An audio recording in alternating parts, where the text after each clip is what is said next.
എല്ലാവർക്കും പരിശുദ്ധ കർമ്മല മാതാവിൻ്റെ തിരുനാൾ ആശംസകൾ.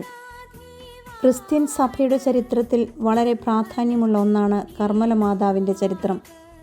11-ാം നൂറ്റാണ്ടിൻ്റെ അവസാനത്തിലും 12-ാം നൂറ്റാണ്ടിൻ്റെ തുടക്കത്തിലും കാർമൽ പർവ്വതത്തിൽ താമസമാക്കിയ സന്യാസിമാരിൽ നിന്നാണ് ഈ സന്യാസ സഭയുടെയും മാതാവിനോടുള്ള ഭക്തിയുടെയും തുടക്കം.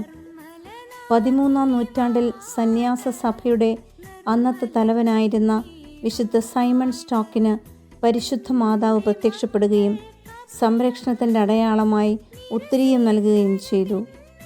ഈ ഉത്തരീയം ഭക്തിയോടെ ധരിക്കുന്നവരെ നിത്യനരകത്തിൽ നിന്നും സംരക്ഷിക്കുമെന്നാണ് മാതാവ് നൽകിയ വാഗ്ദാനം. കർമ്മല പർവ്വതത്തിൽ പ്രാർത്ഥനയിലും ഏകാന്തതയിലും കഴിഞ്ഞിരുന്ന ഒരു കൂട്ടം സന്യാസിമാരാണ് ഇതിൻ്റെ തുടക്കക്കാർ. 12-ാം നൂറ്റാണ്ടിൻ്റെ അവസാനത്തോടെ ഇവർ കാർമൽ മലനിരകളിൽ താമസമാക്കുകയും അവിടെ ഒരു ചെറിയ ദേവാലയം നിർമ്മിക്കുകയും ചെയ്തു. ഇതാണ് പിന്നീട് കർമ്മലീത്ത സഭ എന്ന പേരിൽ അറിയപ്പെട്ടത്.